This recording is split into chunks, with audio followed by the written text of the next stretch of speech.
Hey guys, the Avengers Endgame TV spot just dropped, potentially revealing a ton of new details and nuances. Now some are pretty obvious and others, well, they're open to speculation. So let's jump into it. The trailer kicks off with all the heroes lost in Infinity War with this cool grayscale and Marvel red highlights. The heroes present are Falcon, Doctor Strange, Scarlet Witch, the Guardians, Spider-Man, the Wasp, Nick Fury, Black Panther, and Bucky. Notably, although, Vision is present in the pictures and he died pre-snap, and so is Gamora. Though there is no Loki, although he can't be really counted as an Avenger despite his attempt at heroism before he presumably died. Everybody recommenced the Loki is alive fan theories. Also, a nice touch is the Marvel 10 logo, signifying the 10 years Marvel's cinematic universe has been operating. Honestly, it's astounding at this point just how far the journey has taken us from the original Iron Man to the finale of Phase 3, the Endgame. Now at 5 seconds, we see this opening shot of New York, covered in this mysterious thick fog, and it's quickly apparent that a city usually teeming with life, eerily, nothing is moving, and more curiously, most of the lights are out. The second shot, we see the Statue of Liberty standing fast. Once a beacon of hope is surrounded by this disarray of boats and few lights on again. The follow-up shot of Citi Field Stadium confirms the pandemonium that must have ensued with cars crammed everywhere. God only knows what happened when half the people just disappear, including pilots, drivers, etc.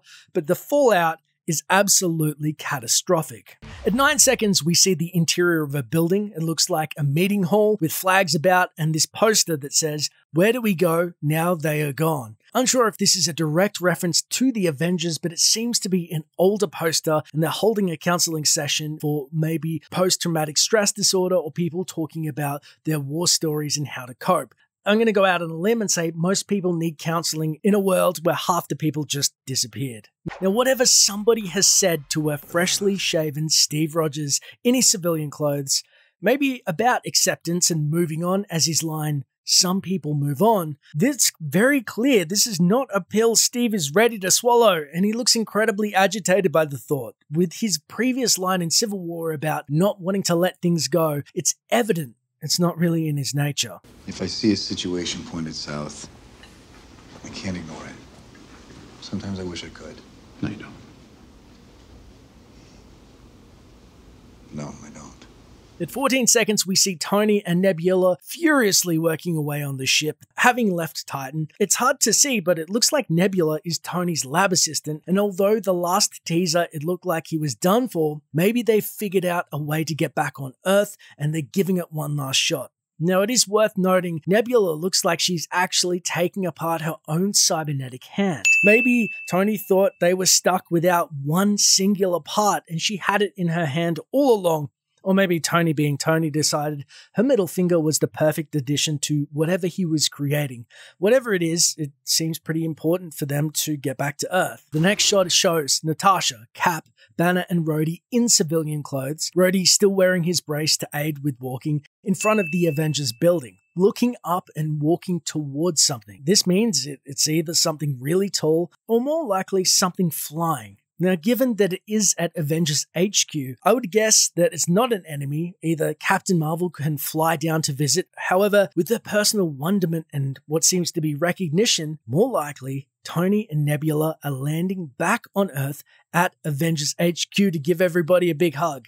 16 seconds, we see Rocket head into what appears to be a wooden fishing shack by the water. Now, the way that he opens the door, guns holstered, signals lower danger. I don't know why, but his little paw touching wood reminds me of Groot, which is so hard.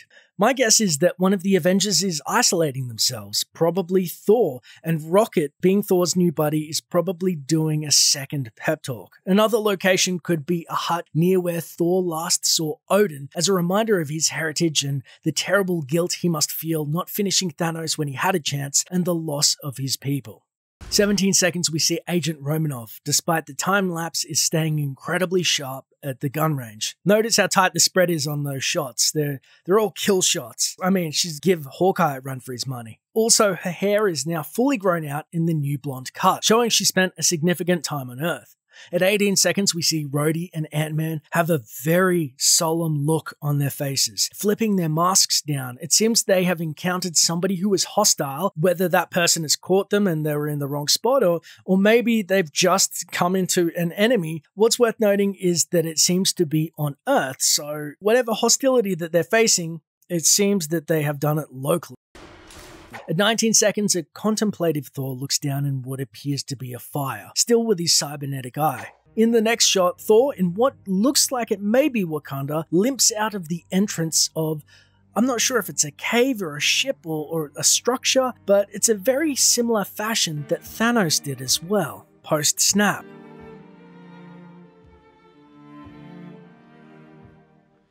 At 21 seconds, Hawkeye, aka Ronan, looks like he's face to face with something that has potentially crash landed. The ominous red reflection is being speculated on as maybe the Aether, as Jane originally found it, maybe a rebuilt Ultron, I know that's stretching, even Captain Marvel landing on Earth, or something else entirely. It looks like his bow is in his hand though, as he's ready for danger, and whatever it is, he's approaching cautiously as it rises up and is much taller than him. The second last shot we see give us a few key details in this close-up. Cap is using what appears to be his older shield, shown by the fact he has to buckle it to use it versus the Age of Ultron version where it's magnetized. It also seems a lot more personal and grounded this way. Also of note is that his hand is actually shaking tremendously and his knuckles are dirty. The open knuckle glove type is the same as that he used in Civil War through to Infinity War. Now, whether it is due to the uncontrollable rage he feels, psychological trauma of suiting up again, and the memories just flooding back, as Cap is definitely the type to have this rock him to his core. It is physically manifesting. Maybe he's weary from battle. A less likely reason could be substance abuse to numb the pain. Although very unlikely, the trauma for the team is very real. I think the trailer really is just pushing the fact that the trauma that has happened to the team is very real and is manifesting itself physically within them. So definitely expect to see some very visceral effects on the rest of the team's psyche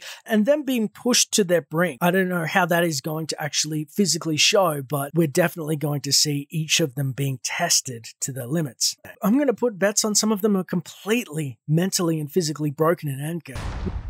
The final shot, we see the remaining Avengers assembling, for lack of a better word, in single file. They're definitely gearing up to head towards something. Now, this is the same as when Cap first had them group up at the end of Age of Ultron.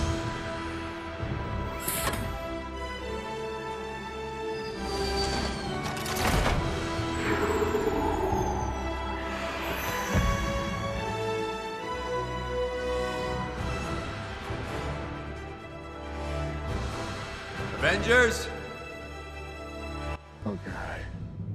Now, the premise of this teaser as a whole looks like it is to highlight the pain and grief that they're dealing with loss of so many heroes, family, friends, pets. I mean, half the life in the universe just disappeared and they're living in the world post-snap. It's hard to overstate the gravity of this situation. Imagine losing half the people you love, indiscriminate or not. Now, it's pretty evident Marvel is playing this one close to the chest. There's no huge reveals. It's been said that the trailers will only be comprised of the first 15 minutes of the film as to not spoil it, and it definitely makes sense. You can see the bulk of the trailer is the heroes adjusting to what has happened, though there are some key details which are totally open to speculation.